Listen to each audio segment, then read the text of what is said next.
And still on matters touching on the pause, we now cross over to the industrial area right here in the capital Nairobi, where IEBC is currently touring the national warehouse for the 2022 election. And I can see Commissioner Wandera talking there. Let's first of all listen in. Ballot papers are the constituencies.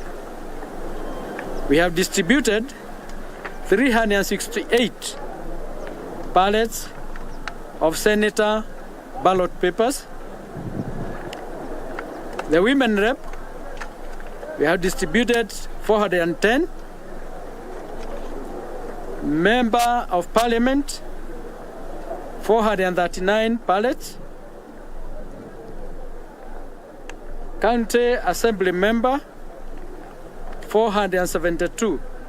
The total number of ballots distributed so far is 2,053.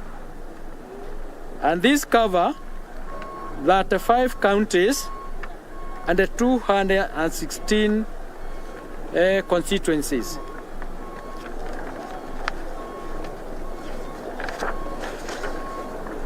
I'll just mention where those materials have gone to in the county, in terms of counties. Mombasa, we have sent to Shangamwe, Jomvu, Kisauni, Nyali, Likoni, and Muvita. Kwale, Msabweni, Lungalunga, Matuga, Kinango. I think this is a long list, so I was just going to read the counties. We have sent some to Kilifi, Tana River, Lamu, Taita Taveta, Garissa,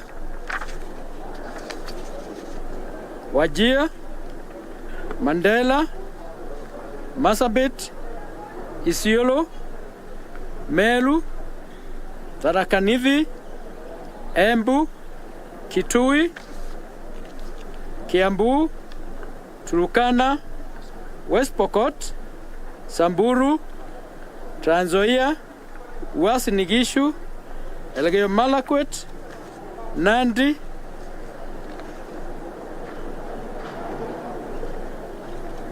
Machakos, then we have Nyandarua, then we have Kirinyaga,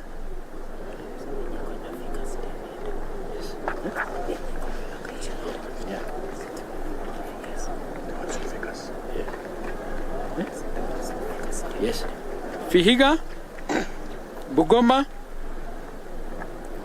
then we have Busia, Siaya,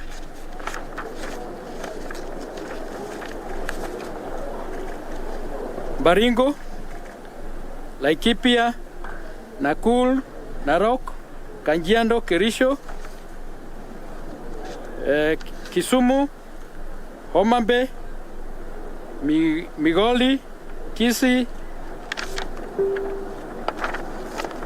Those are the areas where some of the ballot materials have already been dispatched to.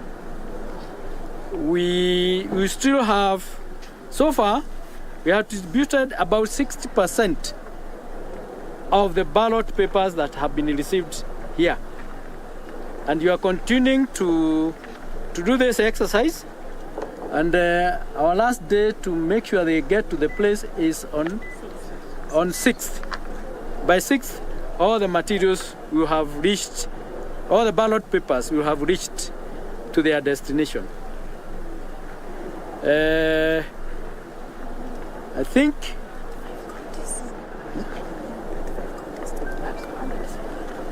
so.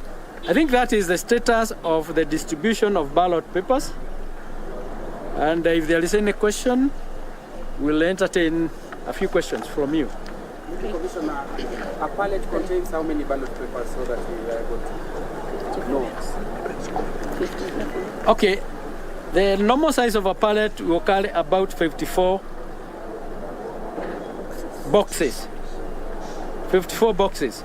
However, depending on the number of the registered voters in a particular place, some pallets are smaller than others, but we consider them as pallets as well. Yeah. Yes? My question is, will 34A beginning at the entrance of the polling station? And how will this be done? Form? 34A. Copy. Yes, a copy. A copy of the Form 34A. Yes, it will be pinned at the polling station. And we agreed with the political parties, because we are going to distribute, particularly in the areas where all the presidential candidates have an agent, we will not have an extra Form 34A. So IEBC will look for a way of getting a photocopy of the original, which they have taken, and pin it at the polling station. However, in areas where all the presidential candidates do not have agents, we shall have a copy of the carbonated copy to be pinned at the door of the polling station. A follow-up. According to your reply to Azimio in today's publication, you said that the RO will take a photo of that form. So then after that, it means that that photo that has been taken must be printed. Have you supplied printers to those areas where this will be done? I think we want to say that that's the responsibility of IBC to look for how it is going to get a copy and pin it. And that is what we agreed with the political parties. And their copies. Yes. And you shall be able to do that. So has that process kicked off? It is not going to kick off. It's going to kick off after we have counted. Election. Form 34A is done after we have counted the votes, entered the form, candidates, agency registered, our officials register, sign the form. Once that is done, that is the time that process will kick off. That's the time you look for printers. We have printers in every county and in every constituency.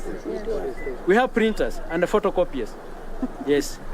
Well, my question is not, Nicholas Delay from CAS, my question is not related to the distribution of materials. Yes? Yesterday we saw the government, through the Ministry of Interior, deploy security officers to various parts of this country. And it was more specific and heavy on two counties, Nakuru and Uasin Gishu. The purpose of your press briefing every day is to at least to show the transparency. However, in the few days that have gone, we've seen how politicians have conducted themselves, specifically the presidential candidates. Tension has been rising, including the leaflets, threat leaflets that have been left in Uasin Gishu.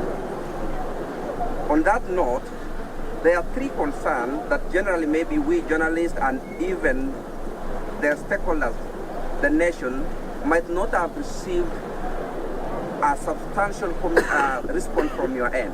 One, when the first batch of the ballot papers arrived, there was a concern that some commissioners were not aware. We put that question before you. And then again came the Venezuela thing. The commission exchanged letters of concern with the DCI. Eventually, the response that came from the commission was, we have just sorted that. But the Kenyans who read the letters were not availed with exact agreement or how that was solved, especially the parties that were arrested. Did IBC or does IBC still confirm that these were their people, they were partners, and when the solution was reached, was it that these people were deported back or they remained in office as part of your partners? And the most recent concern is the clip that we brought to your attention, Madam Commissioner, from the Bomas, that of Junet Mohammed, and you said it is being investigated. To us, this could be so critical that it can be building a case for null and void after the process. How do you respond to these details as you help the nation do away with the tension? Okay, let me respond to one, she will respond to the other. And maybe she can also respond to the other. First and foremost, we are not revisiting the issue of the DCI and the Commission. The matter is sorted, and you are working together towards the security and the transparency in delivering the election. That is okay. The issue of deployment of security in certain areas, that is to facilitate the election. And the IG himself confirmed that we are working together. It is the responsibility of the security arms of this government to monitor what is happening in any area of this country and they decide what level of security is required there. It is not the work of IEBC. So we will not be able to answer the details of that question. But we are supposed to deliver election in a free and secure manner. I think I would want Madam Vice Chair to respond to something which you have said. Okay. For the clip that you talked about, I think it was on Monday.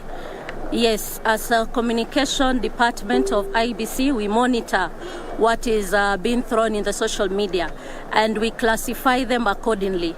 So some of those clips needs to be investigated and that is it. So for now, I don't have more information about that clip for Junet, but indeed, as IEBC, we flag out everything that is being thrown on social media. And on Monday, I said something very important, that for us, IEBC, any communication that is coming from us is from us or from the chairman of IEBC, who is the spokesperson of the commission. Then we are also heavy on our social media pages. We are heavy on our Facebook, Twitter, and Instagram. So kindly, Kenyans, get information that is legit from IEBC pages and from us, the commissioners or our chair. Thank you.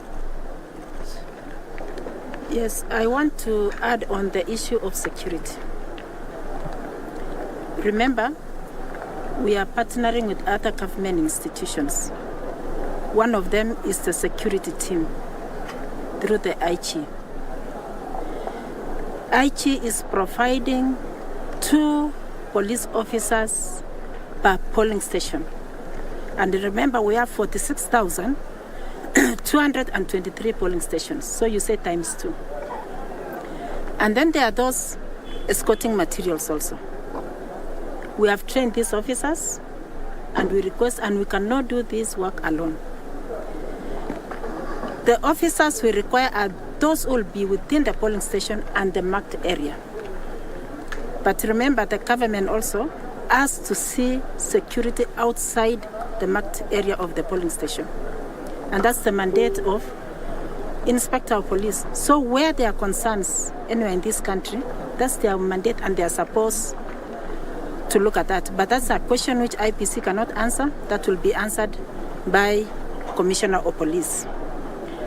On ballot papers, that some commissioners were not aware, everyone of us were aware about the arrival. That's why you saw some of us in the airport. You've seen some of us have gone to Venezuela. So we are aware, all of us, and we are working together as a team. Chris. And on the issue of Venezuela, that one we sorted out. Everything is with us. We've done our work. So, and we had a meeting with the IG, which you were present, and I think you were briefed accordingly. Thank you. Yes. Another question? Yes. Good afternoon. Regina Manyara from Kenya Broadcasting Corporation. What is the value of the contract that you have proposed to deliver the election?